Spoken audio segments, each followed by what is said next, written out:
Good morning student. तो आज हम नेक्स्ट टॉपिक की शुरुआत करते हैं। जो हमारा लेसन चला हुआ है योगा, जो हमारा लेसन हुआ है योगा चला हुआ है। जो लास्ट टॉपिक में हमने आसन के बारे में किया था कि आसन होते क्या है, कौन से आसन है, उनकी जो भी रूपरेखा थी, कार्यविधि थी, वो आपको वीडियो के माध्यम से समझाई गई थी। तो अब आता है नेक्स्ट टॉपिक हमारा कि प्राणायाम क्या होता है।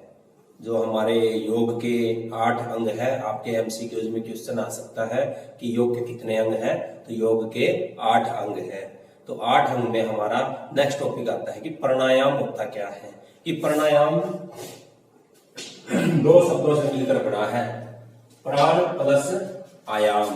प्राण प्लस आयाम, प्राण का मतलब है श्वास वायु और आयाम का मतलब है जो श्वास वायु है उसके ऊपर नियंत्रण करना, यानी श्वास वायु के ऊपर नियंत्रण करना प्राणायाम कहलाता है। यह आगे 3 प्रकार का होता है प्राणायाम।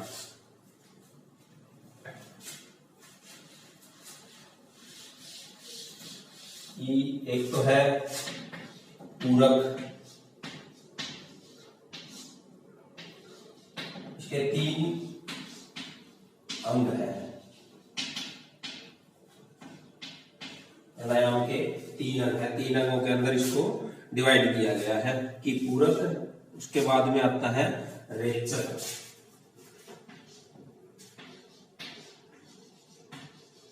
रेचक और कुंभक।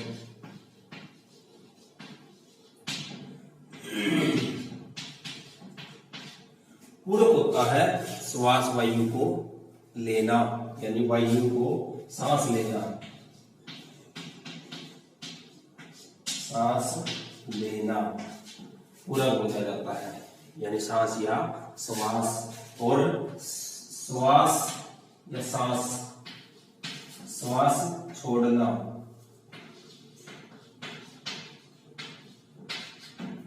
श्वास को छोड़ना। पहले हम श्वास को लेते हैं, फिर श्वास को नाक के द्वारा छोड़ते हैं, उसको रेचक बोला जाता है। बाद में आता है कुंभक, कि श्वास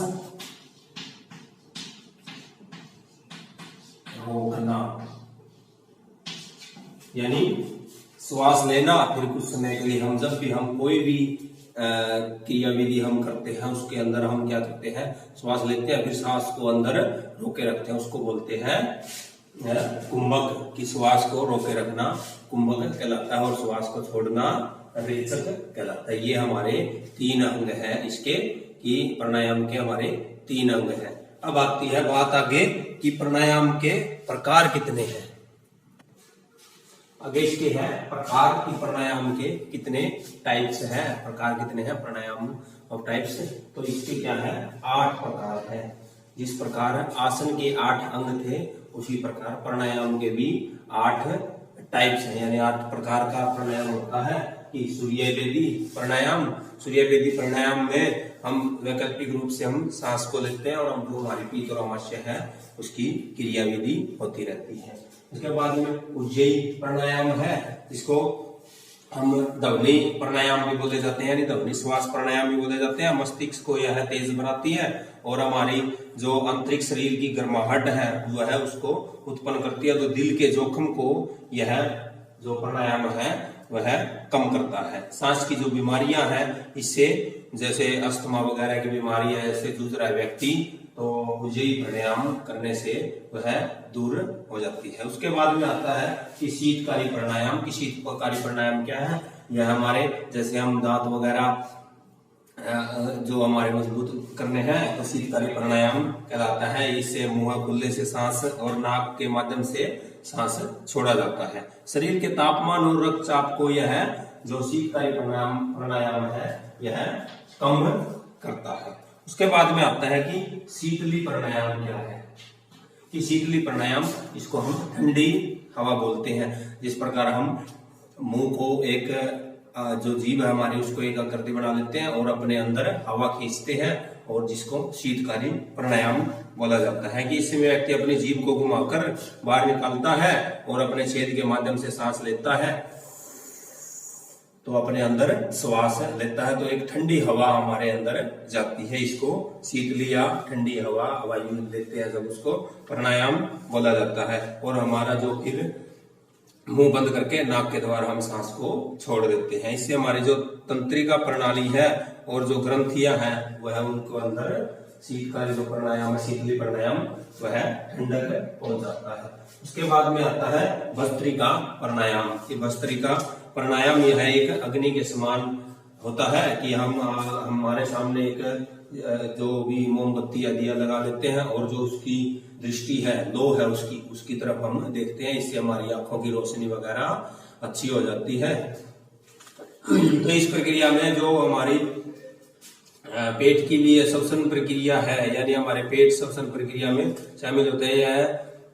हमारे जो पाचन की प्रक्रिया उसके अंदर भी सहायक होता है और गर्भवती महिलाओं के रक्तचाप व मिर्गी दौरे आदि में इसकी भूमिका बहुत अच्छी रहती है। उसके बाद में आता है कि भ्रामरी, जो भ्रामरी है कि भ्रामरी प्राणायाम क्या है। कि भ्रामरी प्राणायाम जो मधुमक्खी के श्वास लेने से, इसमें कानों, आंखों और नाक को उंगलियों से बंद करके हम सांस लेते हैं। इस प्रकार हमारी जो आंख है, इसको दो आंखों से ये एक हाथ हमारा माथे के ऊपर और ये नाक के द्वारा, और अंगूठे से हम अपने कान को बंद कर लेते हैं और सांस अपने अंदर लेते हैं। ओम शब्द का उच्चारण करते हैं, हमारे अंदर एक गुनगुनाहट सी होती है। इसको भ्रामरी प्राणायाम बोला जाता है। उसके बाद में आता है कि प्लाविनी। कि प्लाविनी प्राणायाम क्या होता है। जो तैरने के समान यह एक प्राणायाम है कि हम पालथी मार कर बैठ जाते हैं, जिसको पलाथी मार के आप बोलते हो, और हाथ ऊपर करके हम उस प्राणायाम को करते हैं, तो इसको पालथी प्राणायाम। उसके बाद में अच्छा मूर्छा प्राणायाम। की मूर्छा प्राणायाम क्या होता है। यह एक कपालभाति प्राणायाम है कि हम अपनी जो पेट की आंत है उनको एक पेट को घुमाते हैं, उसको कपालभाति प्राणायाम बोलते हैं। तो हमारे प्राणायाम के 8 प्रकार है, टाइप्स 8 है इनके।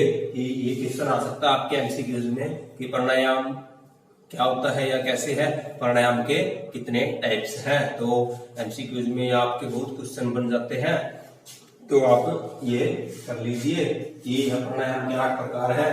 सूर्यवेदी, उज्जयी, शीतकारी, शीतली, भस्त्रिका, भ्रामरी, प्लाविनी और मूर्छा, जिसको हम बोलते हैं कपालभाति प्राणायाम, जो हमारा अग्र मस्तिष्क है उसका यह शोधन करता है।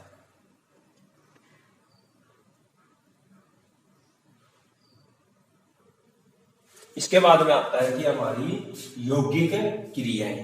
कि मानव शरीर ठीक एक प्रकार की मशीन है। हमें भी पता है कि मानव जो भी एक प्रकार की मशीन है, जिससे ढंग से एक मशीन को सहज या सुव्यवस्थित रूप से कार्य करने के लिए आंतरिक या बाहरी सफाई की आवश्यकता होती है। जिस प्रकार हम मशीन की बाहरी और आंतरिक सफाई करते हैं, उसी प्रकार हमें अपने शरीर की भी बाहर से भी, शारीरिक रूप से भी और अंदर से भी उसकी सफाई करनी चाहिए, आवश्यक होती है। ठीक उसी ढंग से मानव रूपी मशीन को भी बुद्धिमत्ता कार्य करने की आवश्यकता होती है। सामान्य रूप से हम अपनी बाहरी सफाई कर लेते हैं, जो कि काफी आसान होती है। हाथ, नाक वगैरह हम बाहर से तो सफाई कर लेते हैं, जो हमारे अंदर की सफाई है उसको हम नहीं करते। तो लेकिन आंतरिक सफाई कुछ कठिन होती है, कठिन होती है। उसके लिए कुछ यौगिक क्रियाएं आई है कि इसकी शुद्धि के लिए प्रयोग द्वारा उचित ढंग से की जा सकती है, जिन्हें षटक्रम भी कहा जाता है। षटक्रम का अर्थ है 6 क्रम या क्रियाएं। कि हमारी जो यौगिक क्रियाएं हैं वो 6 प्रकार की है, यानी षटक्रम। हमारा जो यौगिक क्रियाएं हैं वो षटक्रम है।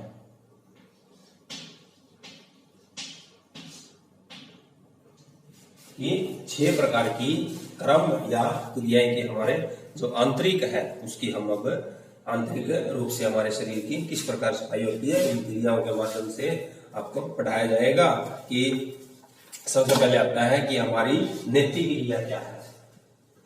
कि नेति क्रिया यह वह क्रिया है जो हमारी नाक की सफाई करती है। कि नाक के अंदर हम क्या करते हैं, नेति के द्वारा, यानी एक लोटे वगैरह ले लेते हैं और नाक के अंदर एक नाक से हम पानी डालते हैं, दूसरे नाक से उसको निकालते हैं, उसको नेति क्रिया बोला जाता है। या फिर इसको एक पाइप ले लेते हैं पतली सी, उसको नाक के अंदर से घुमाया जाता है, कि अंदर की जो नाक है हमारी वह अच्छे से, दो हमारे छिद्र होते हैं नाक के, वह अच्छे से सफाई कर सकती है। कि समय को साफ रखने के लिए और संक्रामक से बचने के लिए हमें अपनी नाक को साफ करना चाहिए, ताकि हम आसानी से सांस ले सके। नेति दो प्रकार की होती है, सूत्र नेति जिसके द्वारा नाक को सूती धागे से साफ किया जा सकता है, और जल नेति जल के द्वारा भी बताया गया था।